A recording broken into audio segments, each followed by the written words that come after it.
thank you so much. From the bottom of my heart, right now, wala ako sa posisyon ko, wala ako sa kung anong meron ako, kung hindi dahil sa'yo. Nung akala ko na dead end na, beginning pala to ng bagong chapter ng buhay ko. You really transformed my life, no? Hindi lang sa finances, but the totality ng life ko. Thank you for the second life na binigay mo sa akin. Tinuruan mo ko kung paano ko mahalin yung sarili ko. Hindi lang resulta yung naging achievement ko dito, kundi yung transformation ko as a person. Naparamdam ng Elites Empire, naparamdam mo na ito talaga yung opportunity na para sa akin. You saved my life. Hindi lang ako, but yung family ko din and yung mga next generations ng family namin. I'm so grateful with Elites Empire kasi nagkaroon ako ulit ng chance na mangarap. Binigyan mo ng direction yung buhay ko. Binigyan mo ng fulfillment. Binigyan mo ng right path. And talagang pinalabas mo yung fullest potential ko. Buti na lang talaga nakilala kita ng sobrang aga kasi hindi mo lang sinave yung buhay ko.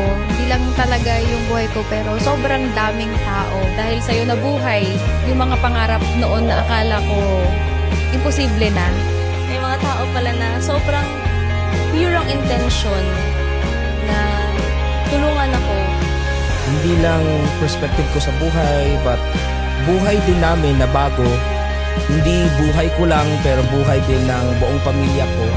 Nabigyan ako ng value ng mga tao sa paligid ko. Mas nakitaan ko rin ng value yung ibang tao sa buhay ko.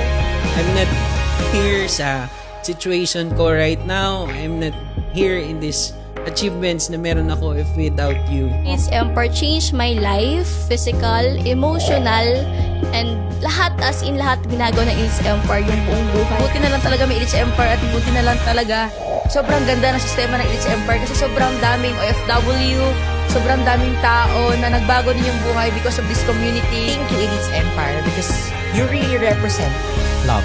You showed me not just what love means. You showed me that I am love.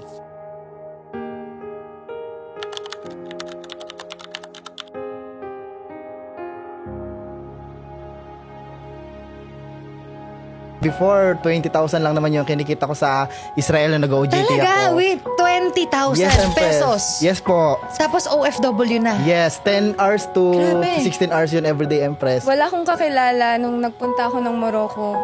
Wala akong pera. Meron siguro 50 pesos, hindi ko pa nagamit. Kasi sabi nila bibigyan nila ako dun. Pero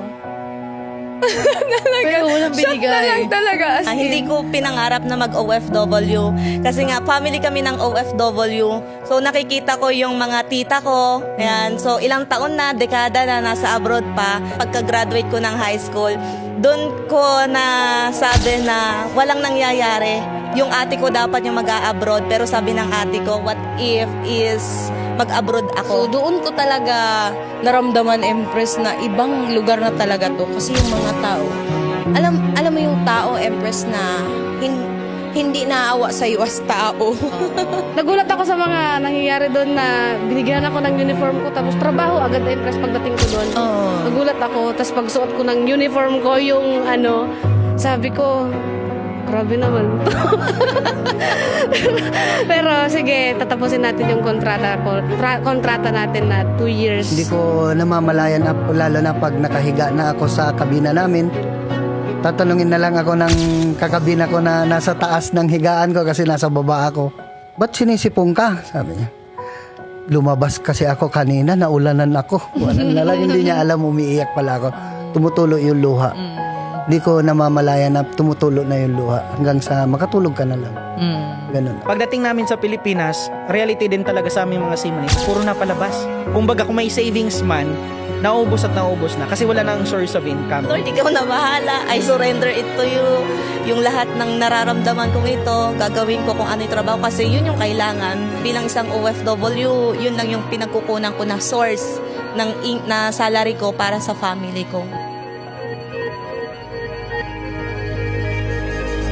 From someone na hindi na nangangarap sa buhay, grabe, sobrang binago yung buhay ko and palagi akong magpapasalamat sa'yo. Sa dami-dami ko napagdaanan sa buhay, sa dami kong na-try, no? Sa dami mga challenges, pero ikaw yung nagbigay sa akin ng lakas ng loob, sobrang laking pag-asa na merong palang opportunity na talagang kayang baguhin yung buhay mo ng sobrang bilis. Mabago yung personality ko, character ko, and paano ako sa araw-araw. Hindi ko magagawa to kung hindi dahil sa'yo. Hindi lang ako yung na-save mo, kundi buong pamilya ko, buong generation ko. Hindi lang yung pagkatao ko yung binago mo, nag-grow ako talaga dito.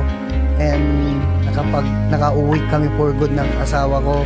Super grateful ang Dapunsalan family. Ilang years na sumasagupa ng alon, nangangatok ng kalawang, di ba? Malayo sa family, malayo sa Pilipinas. Dahil sa'yo, nandito ako sa Pilipinas ngayon. Na-experience ko yung buhay na gusto ko. Kaya sobra akong nagpapasalamat talaga sa Elites Empire kasi buti na lang meron ka. Na-save mo yung buhay namin ng mga OFWs. This Elites Empire, sobrang dami ng pwedeng ibigay din sa'yo. Simula nung ginawa ko to, ang laki ng naging blessing sa buhay ko na to. Nilimitahan ko na yung sarili ko. Pero dahil narinig ko yun sa'yo, doon ako namulat sa isang pananaw ko sa sarili. Nagkaroon ako ulit ng bilib, ng tiwala, at natuto muli akong mangarap sa buhay. Thank you so much, Empress. It's time for you to change your life, to redirect it para sa mas magandang future. This is your Empress Pearl Hung.